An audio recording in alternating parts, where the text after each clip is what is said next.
Hi friends, ನಾನು Asha Shridhar. Welcome back to my channel learn English in Kannada. ನಿನ್ನೆ ಕ್ಲಾಸಲ್ಲಿ ನಾನು ಗ್ರೀಟಿಂಗ್ಸ್ಗಳ ಬಗ್ಗೆ ಹೇಳಿದ್ದೆ. ಅಂದರೆ ನಾವು ಇಂಗ್ಲೀಷ್ನಲ್ಲಿ ಬರುವಂತಹ good morning, good afternoon, good night, good evening ಇವುಗಳನ್ನ ಯಾವ ಸಂದರ್ಭದಲ್ಲಿ ಹೇಗೆ ಬಳಸಬೇಕು ಅಂತ. ಸೊ ಇವತ್ತಿನ ಕ್ಲಾಸಲ್ಲಿ ನಾನು ತೊಗೊಂಡಿರೋ ಟಾಪಿಕ್ ಬಂದ್ಬಿಟ್ಟು ಇಂಗ್ಲೀಷ್ನಲ್ಲಿ ಉತ್ತಮ ನಡತೆಯ ಪದಗಳು. ಅಂದರೆ ಇಂಗ್ಲೀಷ್ನಲ್ಲಿ ಬರುವಂಥ ಒಂದಷ್ಟು ಪದಗಳನ್ನ ನಾನು ತೊಗೊಂಡಿದ್ದೀನಿ. ಅದ್ರ ಬಗ್ಗೆ ಈ ಕ್ಲಾಸಲ್ಲಿ ನಿಮ್ಗಳಿಗೆ ತಿಳಿಸ್ಕೊಡ್ತಾ ಇದ್ದೀನಿ ಫ್ರೆಂಡ್ಸ್.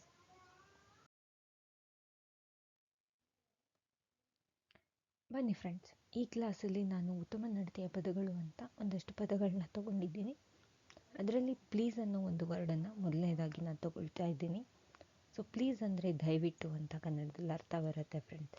ಈ ಪ್ಲೀಸ್ ಅನ್ನೋ ಒಂದು ವರ್ಡನ್ನು ನಾವು ಯಾವ ಸಂದರ್ಭದಲ್ಲಿ ಯೂಸ್ ಮಾಡ್ತೀವಿ ಅಂತಂದರೆ, ಯಾರ ಹತ್ರನಾದರೂ ರಿಕ್ವೆಸ್ಟ್ ಮಾಡ್ಕೊಳ್ಳೋ ಟೈಮಲ್ಲಿ ನಾವು ಈ ಪ್ಲೀಸ್ ಅನ್ನೋ ಒಂದು ಪದನ ಯೂಸ್ ಮಾಡ್ತೀವಿ.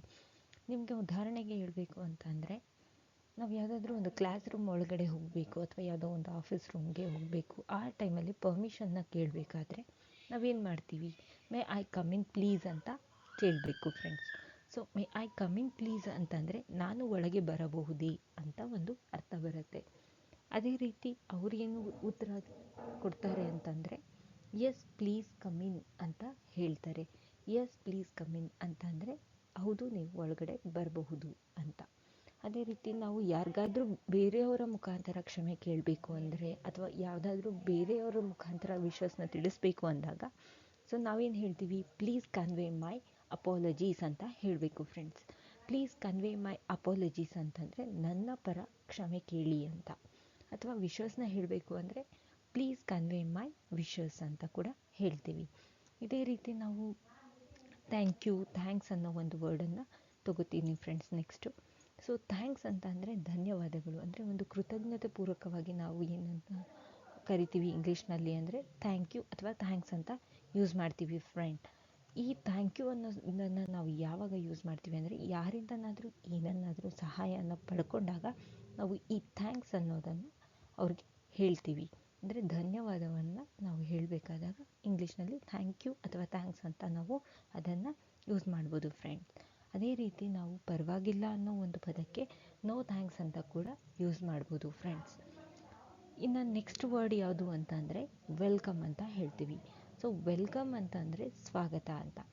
ಯಾರನ್ನಾದರೂ ನಾವು ಮನೆ ಒಳಗೆ ಬಂದಾಗ ವೆಲ್ಕಮ್ ಅಂತ ಹೇಳಬೇಕು, ಅಂದರೆ ಸ್ವಾಗತ ಅಂತ ನಾವು ಹೇಳ್ಬೋದು. ಅದೇ ರೀತಿ ನಮಗೆ ಯಾರಾದರೂ ಥ್ಯಾಂಕ್ಸ್ ಅಂತ ಹೇಳಿದಾಗ ನಾವು ಅವ್ರಿಗೆ ವೆಲ್ಕಮ್ ಅಂತ ಕೂಡ ಹೇಳ್ಬೋದು ಫ್ರೆಂಡ್ಸ್. ಇನ್ನು ನಾವು ಪಾರ್ಡನ್ ಅನ್ನೋ ಒಂದು ವರ್ಡನ್ನು ಸಾಮಾನ್ಯವಾಗಿ ಕೇಳಿರೋದಿಲ್ಲ, ಬಟ್ ಈ ಪಾರ್ಡನ್ ಅನ್ನೋ ಒಂದು ವರ್ಡು ಕ್ಷಮಾದಾನ ಅನ್ನೋ ಒಂದು ಅರ್ಥನ ಕೊಡುತ್ತೆ ಫ್ರೆಂಡ್ಸ್. ಈ ಕ್ಷಮಾದಾನ ಅನ್ನೋ ಅರ್ಥದಲ್ಲಿ ಅಂದರೆ ನಾವು ಯಾರಿಗಾದ್ರೂ ಏನಾದರೂ ಸಾರಿ ಕೇಳಿರ್ತೀವಿ, ಹೌದಲ್ವಾ ಫ್ರೆಂಡ್ಸ್. ಅಂದರೆ ಸಾರಿ ಅಂದ್ರೂ ಕೂಡ ಕ್ಷಮಿಸಿ ಅನ್ನೋ ಒಂದು ಅರ್ಥವನ್ನು ಕೊಡುತ್ತೆ. ಸೊ ಏನೋ ತಪ್ಪು ಮಾಡಿರ್ತೀವಿ, ಸಾರಿ ಕೇಳೋ ಒಂದು ಟೈಮಲ್ಲಿ ನಾವು ಪಾರ್ಡನ್ ಅನ್ನೋ ಒಂದು ವರ್ಡನ್ನು ಕೂಡ ಯೂಸ್ ಮಾಡ್ಬೋದು ಫ್ರೆಂಡ್. ಯಾವ ರೀತಿ ಯೂಸ್ ಮಾಡಬೇಕು ಅಂದರೆ, ಐ ಬೆಗ್ ಯುವರ್ ಪಾರ್ಡನ್ ಅಂದರೆ ನಾನು ನಿನ್ನ ಬಳಿ ಕ್ಷಮೆ ಕೇಳುತ್ತಿದ್ದೇನೆ ಅನ್ನೋ ಒಂದು ಅರ್ಥ ಬರುತ್ತೆ. ಅದೇ ರೀತಿ ನಮಗೆ ಇನ್ನೊಂದು ವರ್ಡ್ ಅಂತಂದರೆ ಸಾರಿ. ಸಾರಿ ಯೂಶ್ವಲಿ ನಾವು ಎಲ್ಲರೂ ಯೂಸ್ ಮಾಡಿರ್ತೀವಿ. ಸಾರಿ ಅಂದರೆ ಕೂಡ ನಾವು ಏನಾದರೂ ತಪ್ಪು ಮಾಡಿದಾಗ ಇನ್ನೊಬ್ಬರ ಬಳಿ ಕ್ಷಮೆಯನ್ನು ಕೇಳೋದಕ್ಕೆ ನಾವು ಈ ಸಾರಿ ಅನ್ನೋದನ್ನು ಯೂಸ್ ಮಾಡ್ತೀವಿ. ಐ ಆಮ್ ಸಾರಿ ಅಂತ ಯೂಸ್ ಮಾಡ್ತೀವಿ ಫ್ರೆಂಡ್. ಅದೇ ರೀತಿ ಎಕ್ಸ್ಕ್ಯೂಸ್ ಮೀ ಅನ್ನೋ ಒಂದು ವರ್ಡನ್ನು ನಾವು ಯೂಸ್ ಮಾಡ್ತೀವಿ. ಈಗ ಯಾರೋ ಇಬ್ಬರು ಮಾತಾಡ್ತಾ ಇರ್ತಾರೆ, ನಾವು ಅವರು ಸೆಂಟ್ರಲ್ಲಿ ಮಾತನಾಡುವಾಗ ನಾವು ಏನಂತಾದರೂ ಹೇಳಬೇಕು ಅಂತ ಅನಿಸಿದಾಗ ನಮ್ಮ ಮಾತನ್ನು ಎಕ್ಸ್ಕ್ಯೂಸ್ ಮೀ ಅಂತ ಹೇಳಿಬಿಟ್ಟು ಶುರು ಮಾಡಬೇಕು ಫ್ರೆಂಡ್.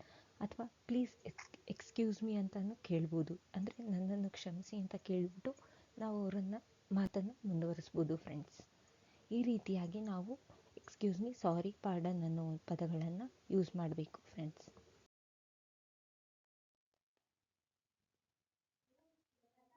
ಓಕೆ ಫ್ರೆಂಡ್ಸ್, ನಮ್ಮ ಮುಂದಿನ ವರ್ಡ್ ಬಂದುಬಿಟ್ಟು ದಟ್ಸ್ ಆಲ್ ರೈಟ್ ಅಂತ.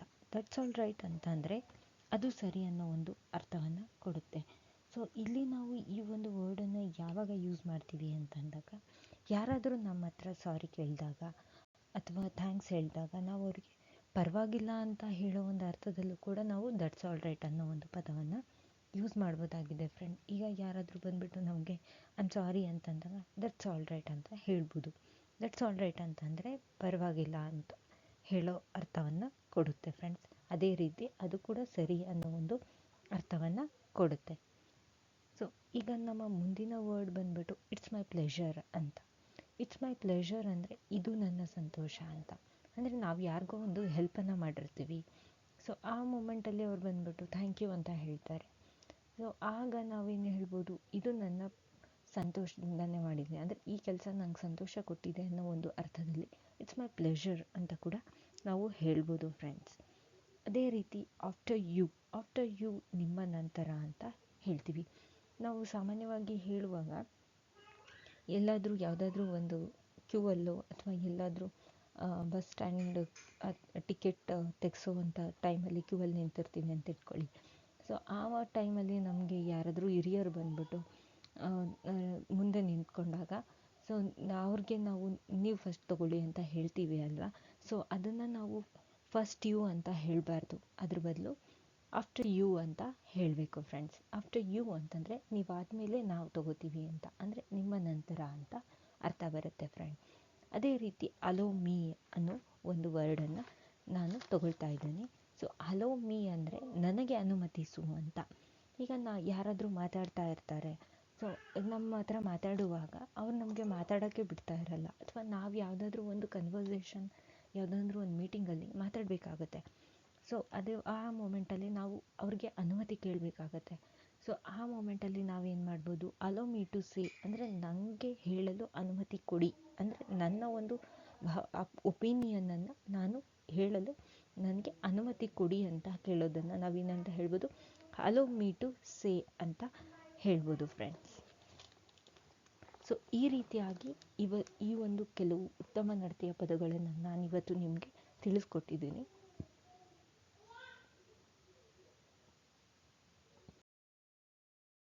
ಫ್ರೆಂಡ್ಸ್, ನಿಮ್ಮ ಒಂದು ಸಪೋರ್ಟ್ ನನಗೆ ತುಂಬಾ ಮುಖ್ಯ. ಸೊ ಪ್ಲೀಸ್ ನನ್ನ ಚಾನಲನ್ನು ಸಬ್ಸ್ಕ್ರೈಬ್ ಮಾಡಿ, ಹಾಗೆ ಶೇರ್ ಮಾಡಿ, ಲೈಕ್ ಮಾಡಿ. Thank you friends. ಮತ್ತೆ ಮುಂದಿನ ವಿಡಿಯೋದಲ್ಲಿ ಭೇಟಿಯಾಗೋಣ. ಬಾಯ್.